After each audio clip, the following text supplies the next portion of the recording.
Hi everyone, welcome back to my channel study with आशीष।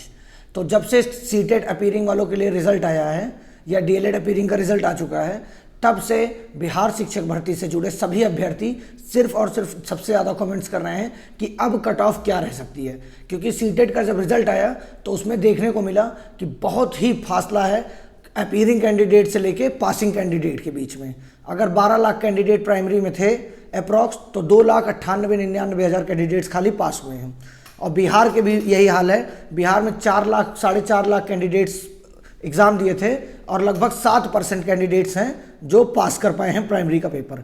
उसके बाद से बहुत सारे लोग बहुत सारा अनुमान लगाने लग रहे हैं कि कट ऑफ क्या जाएगी, कैसे जा सकती है। और इसी के साथ साथ अब एक सवाल और उठने लगा है कि हमारा OMR, हमारा रिजल्ट कब तक हमें देखने को मिलेगा। क्योंकि सिर्फ सीटेट अपीयरिंग के रिजल्ट का इंतज़ार था और ये होना भी चाहिए, क्योंकि अब अपीयरिंग का रिजल्ट आ चुका है तो हमारा जो फाइनल रिजल्ट है वो अब जारी हो जाना चाहिए। तो आज इस वीडियो में कट ऑफ, रिजल्ट्स, इन सब संबंधित बात करेंगे। और अगर अभी तक आपने मेरे चैनल को सब्सक्राइब नहीं किया है तो प्लीज़ एक बार चैनल को सब्सक्राइब कर दीजिए। इसी के साथ हम वीडियो की शुरुआत करते हैं। तो जैसा कि हम सभी लोग जानते हैं, 1,70,000 पोस्ट पर हमें वैकेंसी आई थी। उसके साथ हमें एग्ज़ाम दिलाया गया। अपीयरिंग में 6-7 लाख बच्चे प्रीआरटी में कैंडिडेट अपीयर्स हुए, लेकिन उसी में बहुत सारे कैंडिडेट्स सीटेट अपीयरिंग वाले थे और डीएलएड अपीयरिंग वाले। तो सीटेट का जब रिजल्ट आया उसके बाद सबके मन में हलचल मच गई कि क्या अब कट ऑफ में और बदलाव हो सकता है। क्योंकि यही सब सोच रहे हैं कि कट ऑफ और गिरेगी, क्योंकि रिजल्ट आया है और बहुत सारे कैंडिडेट्स जो 80-80 नंबर, 70-70 नंबर पा रहे थे वो फेल हो गए हैं सीटेट में। लेकिन ये कैसे संभव हुआ ये तो मुझे भी नहीं समझ में आया कि इतने टफ पेपर में, बिहार का पेपर जो आया था आप भी जान रहे हैं, उस पेपर में अगर आप 70 नंबर ला रहे हैं और इसमें फेल हो जा रहे हैं आप, तो एक समझने की बात है। ऐसा कमेंट्स आ रहा है, ऐसा कैंडिडेट्स बता रहे हैं। हम लोगों ने कहीं किसी का प्रूफ अभी नहीं देखा है, लेकिन फिर भी हम बात करेंगे इस वीडियो में पूरे कि कट ऑफ क्या जाएगी, मेल की, फीमेल की, जनरल की, EBC की, BC2 की या SC/ST की या फीमेल सारी कैटेगरी की हम बात करेंगे इस वीडियो में। तो चलिए शुरुआत करते हैं। उससे पहले मैं एक चीज़ आपको बता देना चाहता हूँ कि अगर आप BPSC TRE 2.0 की तैयारी करना चाह रहे हैं तो आपके लिए मैं पूरी नोट्स तैयार कर ले रहा हूँ। क्विक नोट्स देख रहे होंगे ये सारी चीज़ें, ये मैं बहुत जल्द अपने टेलीग्राम चैनल पर प्रोवाइड करा दूंगा आप सभी को, जिसको पढ़कर आप एकदम आसानी से अपने एग्ज़ाम की तरफ बढ़ सकते हैं। ये बहुत ही शॉर्ट नोट्स होगी और इसको पढ़ने के बाद आप एग्ज़ाम पैटर्न के अकॉर्डिंग मैं इसको तैयार कर रहा हूँ। तो ये फिलहाल 10-15 दिन में अभी रेडी हो जाएगी, उसके बाद मैं अपने टेलीग्राम चैनल पर प्रोवाइड कर दूंगा। तो आइए कट ऑफ पर बात करते हैं। सबसे पहले हम ये जान लेते हैं कि क्वालिफाइंग परसेंट क्या था। कि बिहार शिक्षक भर्ती या चेयरमैन साहब ने कहा था कि हम इतने % पे बच्चे रहेंगे तो उनको पास मतलब रिजल्ट आएगा। उसके बाद एक स्टेटमेंट और आता है कि अगर उतने बच्चे हमें नहीं मिलते, 75% अगर नहीं मिल पाते, तब हम और अपना क्वालिफाइंग परसेंट गिरा देंगे। तो अब चलिए जनरल से शुरू करते हैं। तो जनरल में 40% क्वालिफाइंग था। 40% का मतलब 48 नंबर। और बिहार सब चीज़ का रिजल्ट और एनालिसिस करने के बाद मेरा तो यही मत है कि जनरल के जो कैंडिडेट हैं वो अगर 50 से 55 के बीच में हैं तो आप सेफ हैं। लेकिन आप जनरल में थोड़ी फाइट देखने को मिलेगी आपको, क्योंकि जनरल में बिहार के कैंडिडेट्स तो ही हैं, लेकिन अदर स्टेट के सारी कैटेगरी के स्टूडेंट्स जनरल में ही फाइट कर रहे हैं। हालांकि महिलाओं के विषय में इसमें मैं नहीं कहूँगा, महिलाओं की बात आगे करूँगा।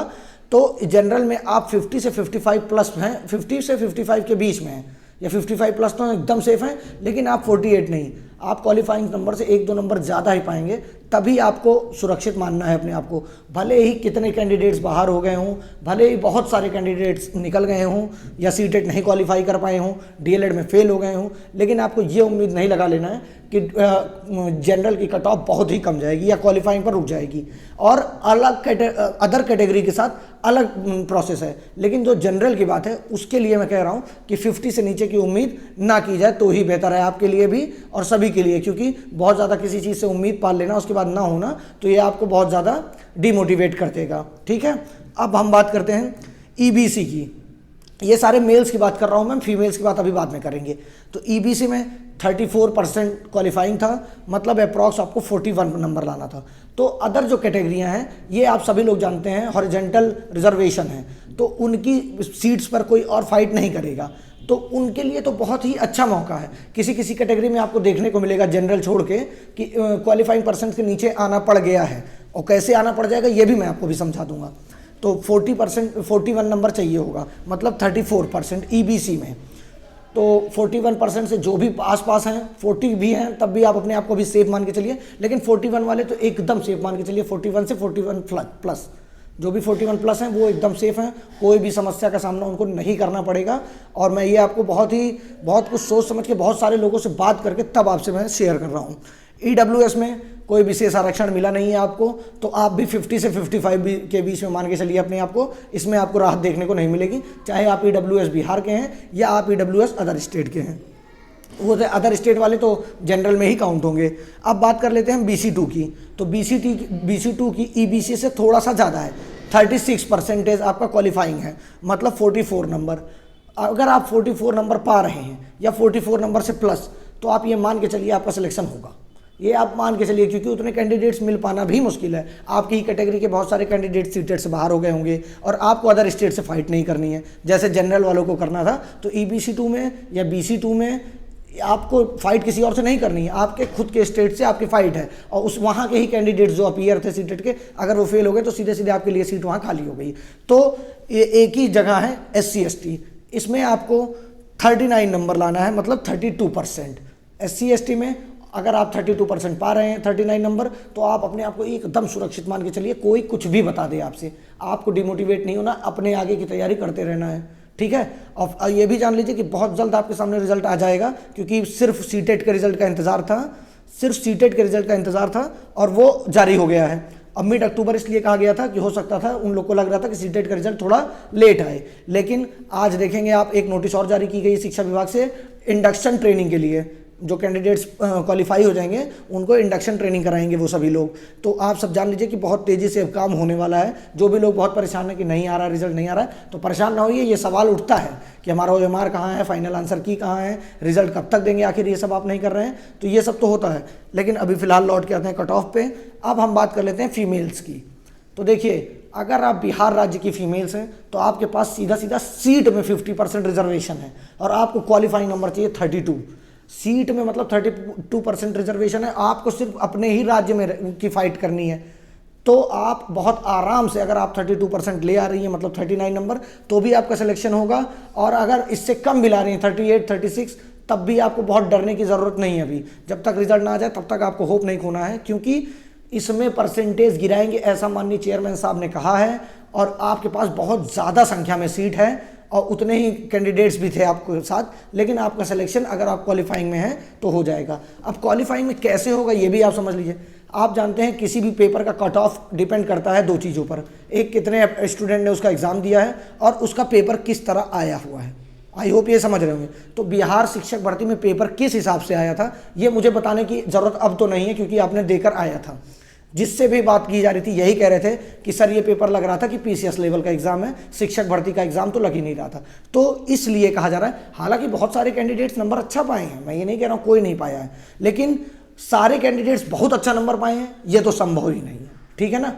आप ये समझ रहे होंगे कि अगर 1,70,000 की वैकेंसी है, उसमें मैं कह रहा हूँ 10,000 15,000 बच्चे 70 प्लस पाए होंगे, 65 प्लस पाए होंगे, लेकिन इससे ज़्यादा का आंकड़ा नहीं सामने आ रहा है कहीं भी। इसलिए जो भी क्वालिफाइंग परसेंट के आसपास हैं वो एकदम होप ना खोइए। लेकिन जनरल में थोड़ा सा आपको फाइट देखना पड़ेगा, क्योंकि बिहार राज्य और अदर स्टेट दोनों एक ही सीट पर फाइट कर रहे हैं जनरल कैंडिडेट। तो जनरल में आपको थोड़ा सा ज़्यादा कट ऑफ देखने को मिलेगा, 50 प्लस ही मान के चलिएगा, 50 से नीचे नहीं, और 55 प्लस आप हैं तो आप 100% सेफ हैं, ठीक है। तो ये सारी चीज़ें हो गई। अब रिजल्ट पर हम चर्चा कर लेते हैं। देखिए, सिर्फ BPSC को इंतजार था कि अपीयरिंग वालों का सारा रिजल्ट आ जाए, क्योंकि उन्होंने कमिटमेंट किया था कि हम अपीयरिंग का रिजल्ट आने के बाद ही सीटेट का BPSC TRE का रिजल्ट जारी करेंगे। तो BPSC TRE का रिजल्ट जारी कर रहे हैं अगर, तो अब 29 तारीख तक तो आपको फिर से मौका दे दिए हैं डॉक्यूमेंट सुधार का, लेकिन मुझे लगता है 1 से 10 के बीच में ही या 1 से 7 के फर्स्ट वीक में आपको आपका रिजल्ट देखने को मिल सकता है, कि इसमें कोई बहुत बड़ी बात नहीं है। OMR जारी करना एक दिन का काम है इनके लिए, और फाइनल आंसर की भी जारी करना इनके लिए एक ही दिन का काम है। तो हो सकता है 29 तारीख से पहले भी आपको OMR देखने को मिल जाए, क्योंकि डॉक्यूमेंट वेरिफिकेशन से और OMR देना और फाइनल आंसर की देना, ये दोनों अलग अलग चीज़ें हैं, प्रक्रियाएँ हैं। तो इसमें कोई दिक्कत की बात नहीं है। मेरा जहाँ तक अब मानना है कि आपको नेक्स्ट मंथ के फर्स्ट वीक में देखने को आपका रिजल्ट मिल जाएगा बहुत आराम से, और 9-10 का भी उसी के आसपास, 9 से 12 तक का उसी के पास आएगा। और जो भी कैंडिडेट्स इस बार किसी भी तरीके से छूट जा रहे हैं या सीटेट नहीं क्वालिफाई कर पाए हैं, तो वो होप ना खोइए, आप टेलीग्राम चैनल मेरा ज्वाइन कर लीजिए। मैं आप सभी को क्विक नोट्स प्रोवाइड करूंगा, जो एकदम पेपर जो पिछला आया था उसी के बेस पर मैंने एकदम तैयार कर रहा हूं, तो वो आपको मिल जाएगा, कोई समस्या की बात नहीं है। बाकी इस वीडियो में कट ऑफ पर चर्चा करनी थी, मैंने चर्चा कर ली। और सिर्फ सीटेट का बिहार राज्य में 4.5 लाख बच्चों में 7.5% के आसपास रिजल्ट रहा है। और एक चीज़ जान लीजिए कि सीटेट में जो मेल्स कैंडिडेट हैं बिहार के, उनको 90 नंबर चाहिए होगा, और जो फीमेल्स कैंडिडेट हैं उनको 82 चाहिए होगा। बाकी SC ST को 75 चाहिए होगा, और EBC में जो है या OBC में है उनको भी 82 ही चाहिए। तो फीमेल से लेके OBC तक 82 और जनरल में 90 और बाकी SC ST में 75 नंबर हैं, तो आप बिहार राज्य में क्वालिफाइड माने जाएंगे। तो चलिए इस वीडियो में फिलहाल इतना ही, मिलते हैं नेक्स्ट वीडियो में। काफ़ी आपके कमेंट्स के बाद ये वीडियो लाई गई है। वीडियो पसंद आएगी तो लाइक शेयर सब्सक्राइब करना मत भूलिएगा। Thank you.